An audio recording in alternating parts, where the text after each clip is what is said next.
आज हम उस कॉन्फिडेंस की बात नहीं करने वाले जो मोटिवेशनल रील्स में दिखता है। नहीं, हम बात करेंगे एक कहीं ज्यादा गहरी पावरफुल चीज की, जिसे कहते हैं डार्क कॉन्फिडेंस। ये एक ऐसी पावर है जो सतह के नीचे काम करती है। बस एक बार सोचकर देखिए, किसी का एक ऐसा वर्जन जो ना तो लोगों की सोच से डरता है, न रिजेक्शन से और ना ही फेलियर से। एक ऐसा वर्जन जो इतना खतरनाक है कि लोग उसे समझ नहीं पाते, पर उसकी इज्जत जरूर करते हैं। उसे हल्के में लेना नामुमकिन है।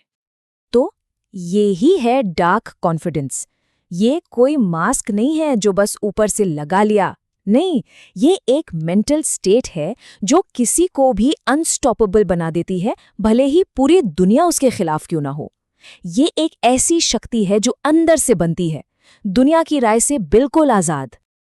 तो चलिए जरा और गहराई में उतरते हैं और समझने की कोशिश करते हैं कि आखिर ये डार्क कॉन्फिडेंस है क्या, और ये आम कॉन्फिडेंस से इतना अलग कैसे है। देखिए, कॉन्फिडेंस के ना दो चेहरे होते हैं। एक तरफ है फेक कॉन्फिडेंस, जो बहुत बोलता है, दूसरों से अप्रूवल चाहता है और सबको इम्प्रेस करने की कोशिश करता है।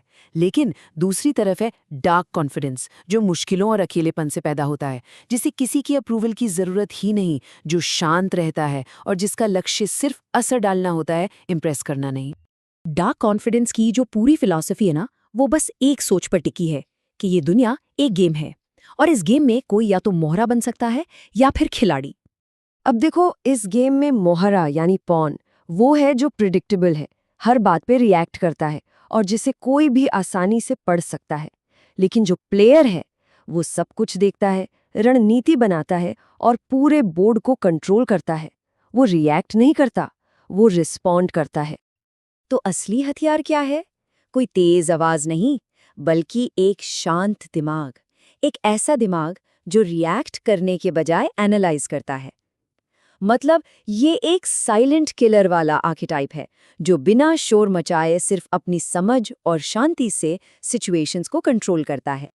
तो सवाल ये है कि क्या ये पावर किसी में पहले से मौजूद है? चलिए उन 4 साइंस को देखते हैं जो बताते हैं कि कोई शायद पहले से ही डार्क कॉन्फिडेंस के रास्ते पर है, बिना ये जाने।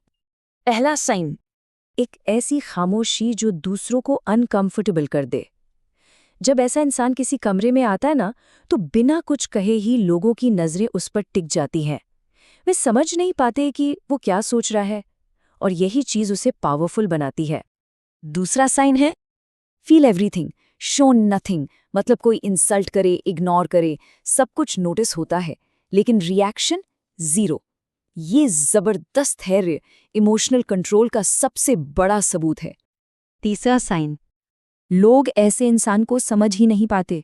अगर कभी किसी ने कहा है ना कि वो अजीब है, तो इसे कॉम्प्लीमेंट की तरह लेना चाहिए। दुनिया उस चीज से डरती है जिसे वो समझ नहीं पाते, और वही तो असली ताकत है। और चौथा और शायद सबसे पावरफुल साइन, बदला नहीं, डोमिनेशन चाहिए। मकसद गुस्सा निकालना नहीं है, बल्कि चुपचाप प्लान बनाना है। दूसरों से जीतना नहीं, उनके दिमाग में जगह बनानी है, क्योंकि असली पावर तो वहीं से शुरू होती है। तो अगर किसी में ये साइंस हैं या कोई इन्हें डेवलप करना चाहता है, तो सवाल ये उठता है कि ये अनशेकेबल मतलब अटूट कॉन्फिडेंस बनाया कैसे जाए। चलिए अब उन प्रैक्टिकल स्टेप्स पर चलते हैं जिनसे कोई भी अपनी साइकोलॉजी को रीवायर कर सकता है। इसे बनाने के 5 स्टेप्स हैं। सबसे पहला, वैलिडेशन की जरूरत को खत्म कर दो, क्योंकि सच्ची पावर बाहरी राय पर डिपेंड नहीं करती, वो अंदर से आती है। दूसरा, खामोशी को अपना हथियार बनाओ। जितना कम बोला जाएगा, लोग उतना ही आपके बारे में सोचेंगे और आपके शब्दों को ज्यादा वजन देंगे। तीसरा, इमोशनल कोल्डनेस अपनाओ। जो रिएक्ट नहीं करता वही सिचुएशन को कंट्रोल करता है, क्योंकि इमोशंस कमजोरी बन सकते हैं। चौथा, दूसरों के बिहेवियर को मिरर करो। ये सबकॉन्शियसली एक कनेक्शन बनाता है जिससे वे ज्यादा कंफर्टेबल महसूस करते हैं। और पांचवा, हमेशा छोड़ने के लिए तैयार रहो। जो किसी चीज से बंधा नहीं है, उसे कोई कंट्रोल नहीं कर सकता। यही तो है अल्टीमेट आजादी। ये जो मिररिंग वाला पॉइंट है ना, ये एक बहुत ही पावरफुल साइकोलॉजिकल टूल है। जब कोई सटली किसी की बॉडी लैंग्वेज को कॉपी करता है, तो सामने वाले का दिमाग सबकॉन्शियसली उसे अपने जैसा मानकर ट्रस्ट करने लगता है। ये बिना कुछ कहे एक कनेक्शन और इन्फ्लुएंस बनाने का तरीका है। और आखिर में एक शैडो पर्सनालिटी डेवलप करना। ये किसी का वो हिस्सा है जो दुनिया को स्ट्रेटेजिकली देखता है, लोगों को समझने, परखने और उनके असली इरादों को जानने के लिए।